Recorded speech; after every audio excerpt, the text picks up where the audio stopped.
आज की सबसे बड़ी अपडेट निकल कर आ रही है यूके यानी कि ब्रिटेन और भारत को लेकर। और इस वीडियो में हम चर्चा करेंगे कि किस तरह से भारत की सरकार पिछले कुछ महीनों में ब्रिटेन की ऋषि सुनक गवर्नमेंट के ऊपर खालिस्तान वाले इशू को लेकर, खालिस्तानी एलिमेंट्स के ऊपर कार्रवाई करने को लेकर ऋषि सुनक के ऊपर प्रेशर बनाने में पूरी तरह से फेल साबित हुई है। क्योंकि हम देख रहे हैं कि पिछले काफी महीनों से ऋषि सुनक गवर्नमेंट खालिस्तान वाले इशू के ऊपर ना ही भारत सरकार के साथ कोऑपरेट कर रही है और ना ही जो खालिस्तानी एलिमेंट्स ब्रिटेन के अंदर एक्टिव हैं उनके खिलाफ कोई स्ट्रिक्ट एक्शन लिया जा रहा है। अब इन सब के बाद भारत की सरकार ने किस तरह से एक फॉरेन सॉइल के ऊपर हुए एक्ट को लेकर भारत के अंदर ही इंडियन लॉज के अकॉर्डिंग बहुत ही बड़ी इन्वेस्टिगेशन स्टार्ट कर दी है। और साथ में हम इस बात के ऊपर भी चर्चा करेंगे कि किस तरह से प्रधानमंत्री मोदी, हमारे विदेश मंत्री डॉक्टर अजय शंकर सर और जो हमारे national security adviser Ajit Doval sir हैं, ये किस तरह से ग्लोबल मंच के ऊपर भारत को एक एग्रेसिव पावर के रूप में यानी एक आक्रामक देश के रूप में प्रोजेक्ट कर रहे हैं। अब आपको याद होगा जब भारत के अंदर अमृतपाल सिंह और उसके साथियों के ऊपर कार्रवाई स्टार्ट हुई थी,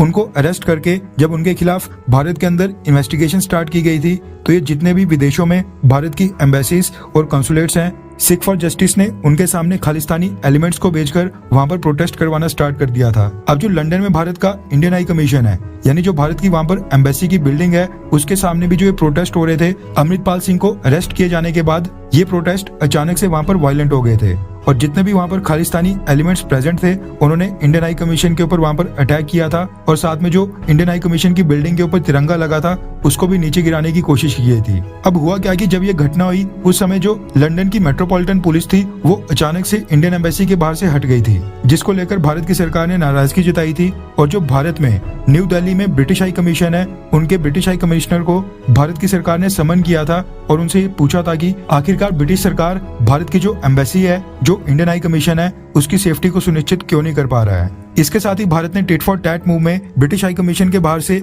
जो आउटर सिक्योरिटी थी उसको भी हटा दिया था। उस समय ऋषि सुनक की गवर्नमेंट ने कहा था कि वो इसको लेकर बहुत ही स्ट्रिक्ट कार्रवाई करेंगे और इस इन्वेस्टिगेशन को पूरा करके जो भी दोषी होंगे उनको सजा भी देंगे। लेकिन मार्च 19 को जो ये घटना हुई है उसके बाद 3-4 महीने हो गए, अभी तक ब्रिटिश की मेट्रोपॉलिटन पुलिस ने इस केस को लेकर इन्वेस्टिगेशन भी स्टार्ट नहीं की है, जिसके बाद अब भारत की सरकार ने इस मैटर को अपने हाथों में ले लिया है। और भारत के प्रधानमंत्री मोदी, जयशंकर सर और national security adviser Ajit Doval sir अब ये इस फाइनल फैसले के ऊपर पहुंचे हैं कि ये जो पूरी घटना लंदन में हुई थी इंडियन हाई कमीशन की बिल्डिंग के सामने, इसको लेकर अब भारत की सिक्योरिटी एजेंसी से कार्रवाई करेंगी। और अब जो भारत की नेशनल इन्वेस्टिगेशन एजेंसी है यानी NIA, उसको इस चीज को लेकर ग्रीन सिग्नल दे दिया गया है। रेफरेंस के लिए आपकी स्क्रीन के ऊपर एक आर्टिकल भी होगा। दरअसल हुआ क्या कि NIA की एक टीम को भारत की सरकार ने लंदन में स्थित इंडियन हाई कमीशन में भेजा था और वहां पर जितने भी CCTV कैमरे लगे थे, उनकी जितनी भी फुटेज उनको मिली, उन सबको खंगालने के लिए कहा था। अब जो ब्रिटेन में इंडियन हाई कमीशन है, उसकी बिल्डिंग के सामने भी काफी सारे CCTV कैमरास लगे हुए हैं।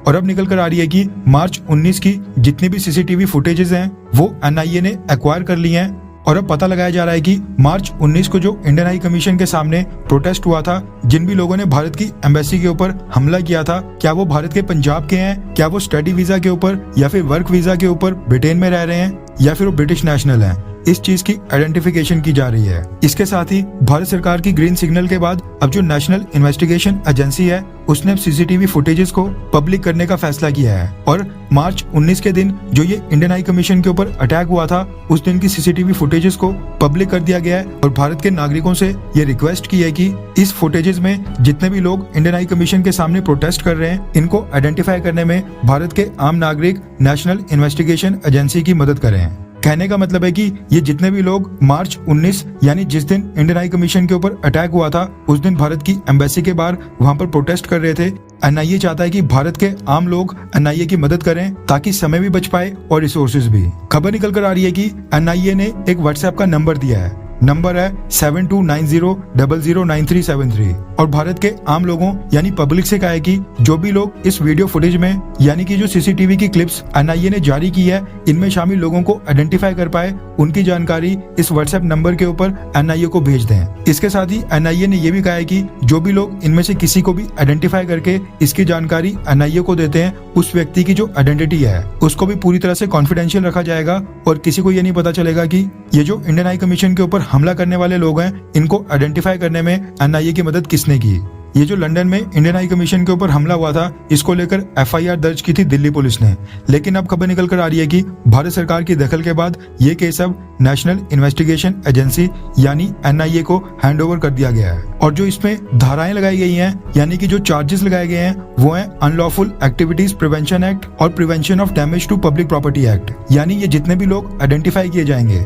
जो भी मार्च 19 के दिन इंडियन हाई कमीशन के ऊपर हमला करने में पूरी तरह से शामिल होंगे, अगर उनकी पहचान होती है तो वो जब भी नेक्स्ट टाइम भारत आएंगे तो उनको एयरपोर्ट के ऊपर ही अरेस्ट किया जा सकता है। इसके बाद उनके जो भारत में जितने भी बैंक अकाउंट्स हैं या फिर जितनी भी प्रॉपर्टी है उसको भी सीज किया जा सकता है। इसके साथ ही इन सबको आइडेंटिफाई करने के बाद अगर ये भारत के नागरिक हैं और वीजा के ऊपर यूके यानी कि ब्रिटेन गए हुए हैं, फिर चाहे वो स्टूडेंट वीजा हो या फिर वर्क वीजा, इन सबको वापस भारत को डिपोर्ट करने की रिक्वेस्ट की जा सकती है। अब देखा जाए तो ये भारत की तरफ से बहुत ही एग्रेसिव स्टेप है और ये दिखाता है कि भारत की सरकार इंडियन एम्बेसी या फिर जो भारत के कॉन्सुलेट्स विदेशों की धरती के ऊपर हैं उनकी सिक्योरिटी को लेकर कितनी सीरियस है। क्योंकि भारत की एम्बेसी के बाहर प्रोटेस्ट करना ये एक बात है, लेकिन भारत की एम्बेसी या फिर भारत की कॉन्सुलेट्स को उनके ऊपर हमला करना और जो वहाँ पर भारत के डिप्लोमेट्स हैं उनके साथ गाली गलौज करना, ये चीज बिल्कुल भी बर्दाश्त नहीं की जाएगी। और भारत की सरकार यानी कि मोदी सरकार ये मैसेज जितने भी ये खालिस्तानी प्रोटेस्टर्स हैं, जो भी खालिस्तानी एलिमेंट्स